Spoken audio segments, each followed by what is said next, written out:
你的意思是从内部攻破吗？魏无羡想了想，把身形缩小了很多，和他人形的身高差不多长，尾巴亲昵地缠在蓝忘机的手臂上，龙角蹭了蹭蓝忘机因为战斗而冒出来的狐狸耳朵。蓝忘机耳朵一动，白色的绒毛下迅速染上层浅红，一把将调皮的小龙脑袋按下去。别闹，好吗？我不闹了。可是蓝湛，这个大家伙一直盯着我们，怎么才能让他把脑袋缩回去啊？他不缩回去，我也没法从内部找到他的弱点。魏无羡干脆把小脑袋搁在蓝忘机的肩膀上。无妨。蓝忘机从琴上拆下一根最粗的琴弦，绕在自己的手上。魏无羡眼睛一亮，弦杀术。他还记得之前蓝忘机也是用的弦杀术，一击便杀了那只讨厌的货斗。蓝忘机点点头，刚刚只是试探，便未使用，现在需一击即中。好。魏无羡信心满满，他就不信他一个龙族的绝世天才，加上蓝忘机这只还要厉害的九尾狐，会比不上这冒牌的大王八。魏无羡先喷了一口龙息，那屠戮玄武果真也气势汹汹而来，还未发动攻击便被蓝忘机的琴弦闪电般击中，此一击用了蓝忘机80%的灵力，痛的妖兽下意识便把头缩回了壳内。魏无羡一看果真奏效，跟着便冲进了头洞之中。哇，好臭！还好刚刚没说让蓝湛进来，让我直接找到这家伙的心脏。魏无羡忍着巨臭，趁着屠戮玄武被外面的蓝忘机牵制，自己又变小了，妖兽还没发现自己，在洞里四处寻找。咦，这家伙的心脏旁边好像有什么东西。魏无羡突然感觉自己龙鳞都要炸开了，便知道那东西十分危险，必须要赶紧毁掉才好。而外面的蓝忘机突然发现屠戮玄武突然发怒起来，似乎是被刺到了要害，立时严阵以待。那兽头一出便紧紧用弦杀术切割入肉，试图将他的头直接绞杀下来。屠戮玄武似乎遭受了极大的痛苦，拼命挣扎，忽闻一声嘹亮的龙吟，屠戮玄武突然身上燃起了熊熊烈火，惊得蓝忘机慌忙扯了手。魏婴，快出来！一道流光应声而出，蓝忘机见小黑龙死死地包裹住了一团火红带黑气的东西，一看就十分危险，直接化为狐狸，所有尾巴都去接魏无羡，包裹住他的身体，想要把他拉回来。蓝湛，这东西很危险。小黑龙试图想要推开大狐狸，却被一股大力拉到温暖的怀抱里，而那团危险的东西也被一条狐狸尾巴卷住，扔向了屠戮玄武，自己带着小黑龙闪身躲得远远的。魏无羡瞪大眼看着大狐狸身后的尾巴，也不管他们还在危险之中，震惊道：狐狸哥哥，你怎么只有8条尾巴了？蓝忘机心脏漏跳一拍，像是心底的隐秘突然暴晒在天光之下，惊得他瞬间收回了所有的尾巴，只余下一条尾巴包裹着小黑龙，同时碧晨与忘机琴都亮出冰蓝色的光芒，将他们俩紧紧护住。魏无羡见自己的被大狐狸这般护着，身体上所有的龙鳞也全数亮起，形成隐隐的护甲，将他们保护起来。轰的一声巨响后，一龙一狐同时喷出鲜血，变回了人形，倒在了地上。魏婴，魏婴！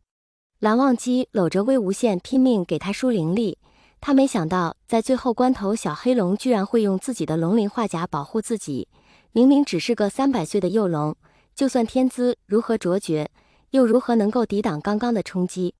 看来不夜天是铁了心要将他们云深不知处化为火海。若是屠戮玄武被杀死，那在刺中其心脏指示，旁边的那团不明能量也会顿时爆炸，将周围一切都夷为平地。到时候一定会有许多狐狸无法逃脱。蓝湛，魏无羡揉揉眼睛，头疼欲裂地往蓝忘机怀里钻。你还好吗？你的尾巴。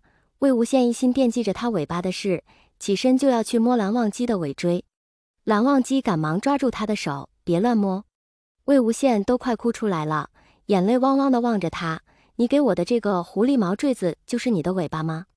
我还给你，你快点把尾巴接上啊！是不是很痛？我拔龙鳞的时候就好痛，你这是一整条尾巴呀，是不是好痛？蓝忘机见他真的掉眼泪了，心里慌得要命，抱着他摸摸他的脸颊，果真入手滚烫，也难怪魏无羡会情绪失控。魏无羡急少掉眼泪，可他一想到大狐狸硬生生断了一尾给了自己，还不告诉他，心里就难过的要命。他被烧得迷迷糊糊，可还抓着吊坠就往蓝忘机身后放。魏婴，没事的。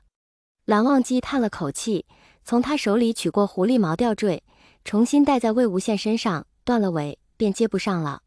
魏无羡愣愣地看着他，突然紧紧抱住蓝忘机，吸了吸鼻子，小声说：“那还能长出来吗？”蓝忘机摸摸他的小龙角，能。魏无羡眼睛一亮，不骗我。蓝忘机点头，家规有云，不可言谎。那就好。魏无羡在他怀里蹭了蹭，这才想起正事，那屠戮玄武死了吗？蓝忘机回头看了一眼，那里已经尸骨无存，心道不夜天实在是下了血本，死了。魏婴，多谢你。要不是魏无羡前下冷泉发现了那个法阵，云深不知处一定会受到很大的伤亡。以屠戮玄武的本事，就算冷泉那宝物抵挡一阵，最后也会被其逃脱。蓝家对其毫无防备，造成的后果绝对无法估量。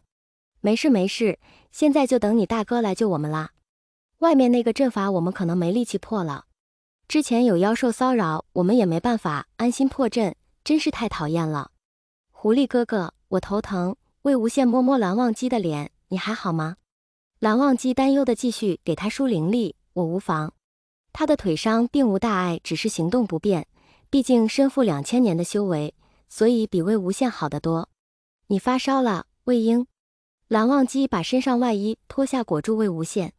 魏无羡迷迷糊糊地困惑道：奇了怪了，怎么这么容易又烧了？自从遇见你受伤后，就总是发烧，嘿嘿。蓝忘机道：发烧为何要笑？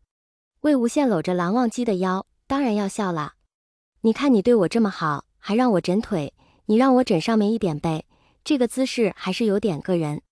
蓝忘机闻言，见魏无羡果真不舒服的左右晃着脑袋，便轻轻把他往上面拉了一下。魏无羡舒服了，便不动了。睡一会儿吧。蓝忘机手凉，便附在魏无羡滚烫的额头上，舒服的他又滚来滚去，闭着眼拉住他的手腕。蓝忘机自己也闭目养神。哎呦，魏无羡也不知道怎么不小心滚到了地上，蓝忘机赶紧摸摸他的头，抱起来继续把他的小脑袋放在自己腿上。魏无羡似乎还没有清醒，但是2只手在自己身上摸索着，似乎在找什么。蓝忘机看着一边掉在地上的乾坤袋，估摸他是在找这个，便捡起来放到他手心里。魏无羡笑了，他眼睛里还迷迷瞪瞪蒙着雾，可他很快就从乾坤袋里捧出一朵金灿灿光芒的粉芍药，努力伸出手去够蓝忘机的耳畔，似乎想要戴在上面。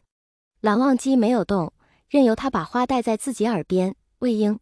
魏无羡努力睁开眼，朦朦胧胧看到蓝忘机戴上了自己的花花，笑吟吟地说：蓝二哥哥，你戴着真好看，我喜欢你，你可以跟我成亲吗？蓝忘机脑子里仿佛轰的一声爆出了无数五彩斑斓的火花。魏婴，你说什么？蓝忘机觉得自己好像也发烧了，整张脸都要烧了起来，连思绪都模模糊糊成了浆糊，只是盯着那张小嘴开开合合。